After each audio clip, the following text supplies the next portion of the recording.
네, 질문 기회 주셔서 감사합니다. MBN 송주영 기자입니다. 대통령께서 모두 발언에서도 부동산 개혁에 대한 의지를 다시 한번 강조하셨는데요. 관련 질문 드리겠습니다. 이번 6.3 지방선거에서 특히 서울시장 선거 결과는 수도권 부동산 민심이 반영됐다는 평가가 있습니다. 대통령 취임하신 이후에 전세난이라든가 매매 가격이 상승을 했기 때문도 영향을 미친 것으로 보이는데요. 이 보유세 상승과 전세난 그리고 정비사업 규제 완화에 대한 불만과 기대감이 뒤섞인 것으로 보이는데 대통령은 이런 해석에 대해서 어떻게 생각하시는지 궁금하고요. 그리고 대통령이 생각하시는 향후 부동산 정책 운용 계획에 대해서도 궁금합니다. 네, 대한민국에서 가장 어려운 문제, 현실적인 문제에 말씀을 해주셨습니다. 정말 어렵죠. 부동산은 묘하게 소위 개혁 정부가 들어서면 올라가요. 소위 보수 정부 이런 제가 진보 보수 이런 말 쓰기 싫어서 그런데 자꾸 쓰게 되네요. 어쨌든 그냥 썼으니까 하죠. 보수 정부에서 집권을 하면 부동산 값을 올리려고 고사를 지내는데도 안 올라가요. 담보도 풀어주고 이자율도 낮추고 빚내서 집 사라고 막 고사를 지내고 그냥 안 올라요. 안 오르고 있다가 그게 몇 년 동안 쌓여가지고 이 개혁 정부가 들어서면 그때 확 올라가요. 그러니까 몇 번 경험이 쌓이다 보니까 이상하게 그런 선입관, 아무 관계가 없지만 그런 선입관이 생겨났죠.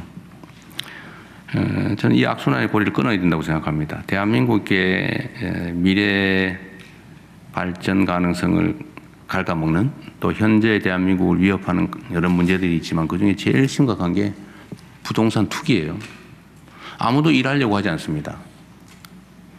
왜냐하면 남들이 은행에서 돈 빌려가 자기 돈도 아니에요. 남의 돈 빌려가지고 막 집을 몇 채씩 사놨더니 가만히 있다 보니까 그 일하는 것보다 훨씬 많은 수익을 준단 말이에요. 이때까지 경험이 그랬어요. 나는 이때까지 열심히 일했는데 결론은 보니까 나 패자처럼 느껴지는 거죠. 근로의욕을 훼손하죠. 그리고 그 과정에서 온갖 탈법, 편법들이 난무하죠. 그리고 결국은 그게 대한민국의 경제 구조를 통째로 왜곡했어요. 예를 들면 지금도 그렇게 크게 개선되지는 않았습니다. 모든 국가 자산의 또는 역량이 부동산에 다 잠겨 있어요. 대한민국 국민들이 가지고 있는 자산 중에 부동산이 차지하는 비율이 엄청나게 높습니다. 많이 개선된데도 그래요. 여전히 1등일 겁니다, 아마. 그러다 보니까 이게 우리가 가지고 있는 소위 자본이라고 하는 게 부동산에 매여가지고 생산적 영역에 투입되지를 못하고 그러니까 주식시장은 저평가되어 있죠. 그것도 여러 가지 이유가 있죠. 이게 다 얽혀 있어요.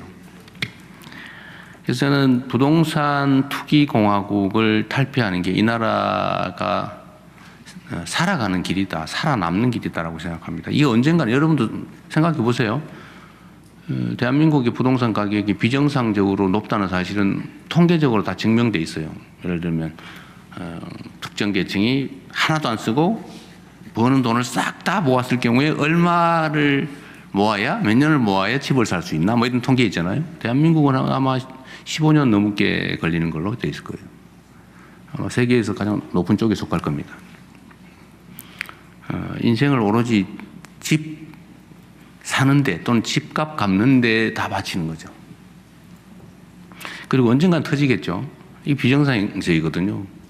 이제 집값이 오르면 오를수록 물가 상승률 정도 오르는 건 모르겠어요. 근데 비정상적으로 자꾸 오르면 언젠가는 이게 터질 수밖에 없죠. 일본이 한번 터졌잖아요. 30년 고생을 했다고 해요.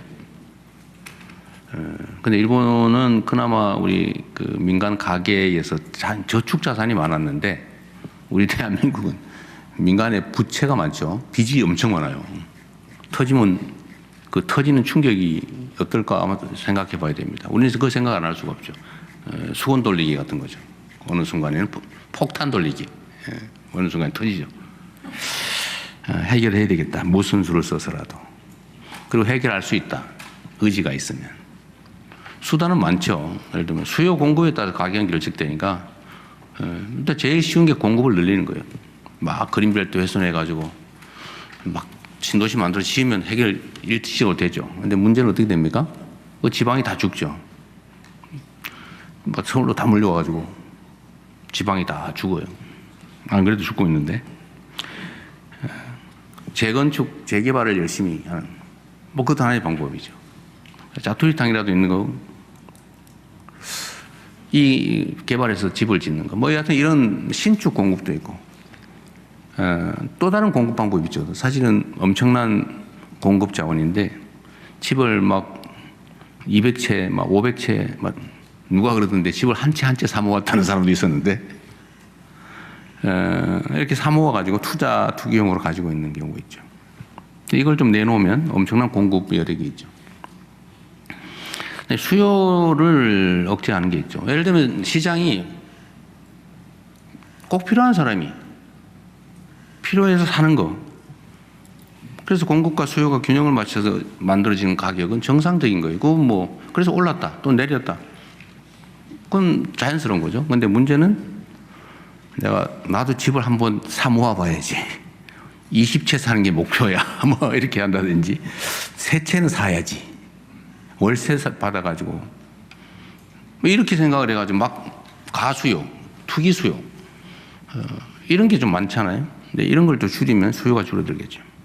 꼭 필요한 집 살 수 있게. 그래서 이 수요 공급을 조정하는 장치는 여러 가지가 있습니다. 뭐 규제의 문제도 있고요, 금융의 문제도 있고, 또는 세제의 문제도 있죠. 근데 우리나라의 보유세가 대체로 낮습니다. 그래서 많이 사모아도 부담이 별로 없어요. 근데 다른 나라들은 꼭 쓸데없이 부동산을 막 사가지고 있으면 부담이 돼가지고 어느 순간에 그 부동산이 사라져버려요. 그러니까 필요한 사람이 부동산을 가지고 있어요. 필요한 사람이 그걸 사서 쓸 수 있어요. 근데 우리나라는 무슨 임야도 아무짝에 쓸모없는 임야도 막 몇만 원, 최하 몇만 원, 10,000원 안 하는 임야가 없어요, 대한민국에. 저기 산에 있는 돌덩이 한 개, 이것도 산인데 그것도 몇만 원씩이에요. 이유 없어, 그냥 땅이니까. 밭은 막 몇십만 원씩이에요. 땅으로 대지로 바꿀 가능성이 있는 땅은 농지 임야라도 한 400~500만 원씩이에요. 이상하잖아요. 그래서 못 써요. 꼭 필요한 사람이 못 써요. 이걸 고쳐야 되겠다. 일단 근본적으로는 기대 수익률을 낮추는 겁니다. 정상으로 투자를 해가지고 수익이 생기는 건 괜찮은데 투기를 위해서 땅을 사 모아놓으면 돈이 되더라. 수십 년 동안 그러다 보니까 앞으로도 그럴 거라고 믿어지죠. 그걸 해결을 해야 되겠다는 게 제 생각입니다. 답은 다 드렸는데 정리를 하면 필요한 영역에서 신축이든 재건축 재개발이든 공급을 늘리는데 지금 제가 가급적 남 얘기 나쁘게 안 하려고 하는데 2022, 23, 24년 이 3년 동안에 공급이 확 줄었어요. 뭐 이상하게 재건축 재개발도 엄청나게 많이 줄어들고 인가도 줄어들고 착공도 줄고 공급량이 확 줄었습니다. 거의 절반 가까이 줄었어요. 이걸 속도를 내서 좀 빨리 해야 되겠다. 신축이든 택지 개발이든 또는 재건축 재개발이든 속도를 내서 빨리 한다. 공급을 늘리는 거죠. 그다음에 투기 투자 목적으로 가지고 있는 거주용이 아닌 주택에 대한 부담을 늘리자. 좀 팔아서 시장에 나오게 하자. 그리고 남의 돈으로 부동산 투기하는 거는 막자. 그 국가 경제에 도움이 안 된다. 언젠가는 금융기관도 대형 사고가 나는 수가 있다.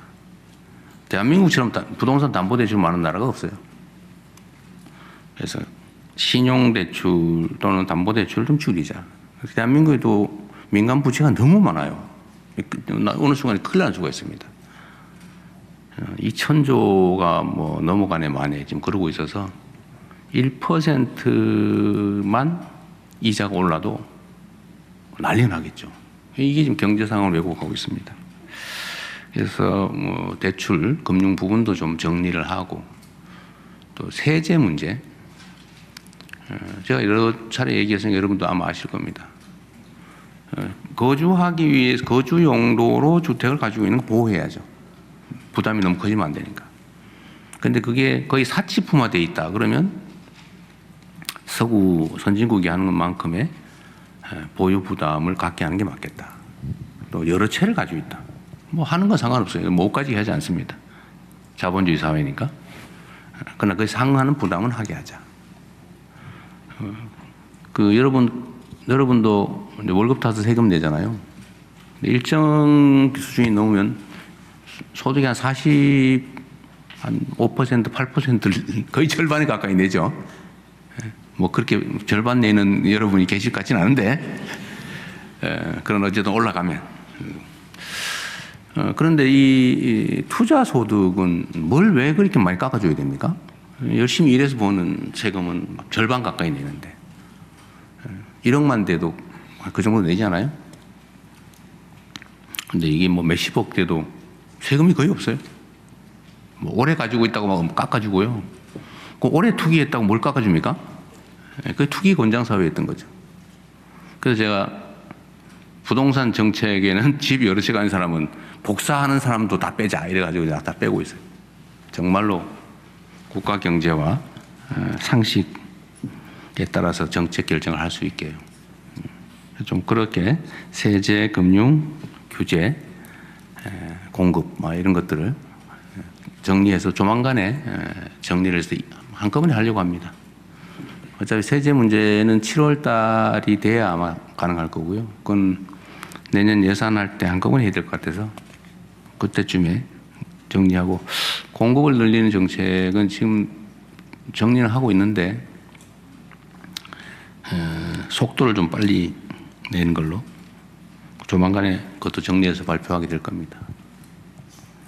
그리고 선거와의 영향에 관한 얘기인데, 원래 선거를 지고 나면 진 이유가 만 가지고요. 선거에 한 표라도 이기고 나면 이긴 이유가 만 가지입니다. 뭐 분석하는 건 이유가 다양하죠. 선거 얘기는 누가 있다고 물어볼 거라서 그때 가서 하기로 하고. 근데 이 부동산이 어떤 영향을 미쳤냐? 저는 그건 상수였다고 봐요. 그건 당연한 거예요. 그것 때문에가 아니고 그건 원래 있는 거예요.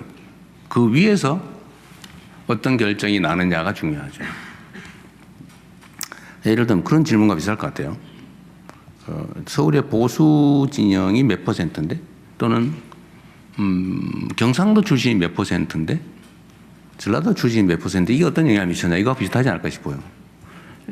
부동산 가격은 이미 서울의 주요 의제예요. 그리고 저는 상승 압력을 나름 잘 막아왔다고 생각합니다.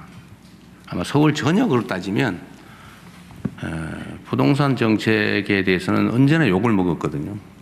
잘한다 20 몇 %, 잘못한다 60% 보통은 그런데, 부동산 정책에 대해서는 그래도 한 50%는 잘한다 이런 평가를 받을 정도이기 때문에, 이게 부동산 가격 때문에 선거에 악영향을, 나쁜 영향을 미쳤다, 좋은 영향을 미쳤다고 따지면 아마 나쁜 영향보다는 좋은 영향이 차라리 더 많지 않았을까 싶어요. 만약에 제가 1월 달부터 소위 말하는 구두 개입을 통해서 이걸 좀 이렇게 눌러놓지 않았으면 엄청나게 폭등했을 거예요. 그러면 폭등한 지역의 사람들이 민주당을 찍냐? 이번에 집값 많이 올랐으니까 찍어야지? 그랬을까? 그건 잘 모르겠어요. 그리고 이 전세난 얘기도 있는데, 원래 이 전세라고 하는 게 여러분 아시지만 대한민국에만 있는 거예요. 전 세계에 없어요. 특이한 대한민국에만 있는 제도인데, 이게 일종의 사금융이죠. 사금융. 금융이에요. 아주 특이한 금융 기법입니다. 근데 이제는 이게 지금 사라져가는 추세예요. 그리고 이게 전세 자금을 빌려서 월세 대신에 전세를 하면 이익인 시대가 있었어요. 여러분 아시죠? 왜냐하면 전세를 월세로 전환할 때 보통 월 2% 이렇게 했습니다. 연으로 따지면 24%였어요. 그게 한 10% 선으로 떨어졌다가 요즘은 한 6, 7% 이렇게 한다고 해요. 전환율이라고 하죠. 근데 은행의 대출은 한 4% 아니 뭐 특히 특례 대출 받아 3%대 이렇게 되지 않아요? 이게 지금 시장을 왜곡하고 있는 거죠. 결국은 조금씩 사라져가지 않을까 싶어요. 이 전세 대출을 또 많이 해준 게 집값 상승의 주된 원인입니다. 그러니까 당장 따뜻하자고 막 전세 대출해주고 반환 담보 대출해주고 막 그러다 보니까 전세 사기도 생겼잖아요. 집값이 1억인데 전세가 1억 2천이에요. 그걸 1억 2천을 100% 보증을 해주니까 사기꾼들한테 기회가 생긴 거죠. 1억에 집 사가지고 1억 2천에 담보 제공받아가지고 보증받아가지고 1억 2천 받고는 붙달려가지고 어디 가버리고 이런 거죠.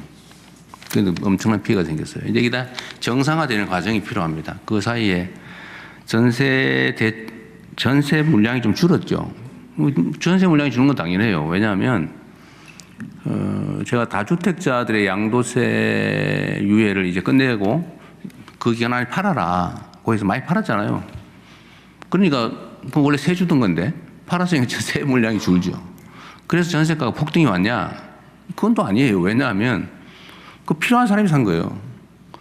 새 사는 사람들이 즉 무주택자가 그 집에 들어가 살기 위해서 산 겁니다. 수요가 그만큼 줄었죠. 그래서 그것 때문에 뭐 전세 물량이 부족해서 폭등했다는 사실은 그런 상황을 원하는 사람들이 만든 논리죠. 이것도 정상화 과정 중의 일부다. 전세 상승률에 대한 통계를 좀 보면 물론 전세 체감되게 많이 올랐던 건 사실인 것 같아요. 물량이 줄었으니까. 그러나 통계적으로 보면 그렇게 뭐 대폭등을 하거나 그런 건 아닙니다. 뭐 잘했다는 얘기는 아니고요. 정상화 과정이다. 그래서 앞으로 공공공급은 이런 임대를 좀 싸게 좋은 곳에 평범한 중산층 정도 충분히 살 수 있는 좋은 품질의 것으로 지금 공급을 하려고 합니다. 조금씩 해결되지 않을까 싶네요. 주제가 너무 어렵다 보니까 말이 길었습니다. 네. 네. 다음으로는 대학생 기자의 질의. 하나 더 합시다. 저기 네. 아까 균형이 여기 있고 요 저쪽에 있고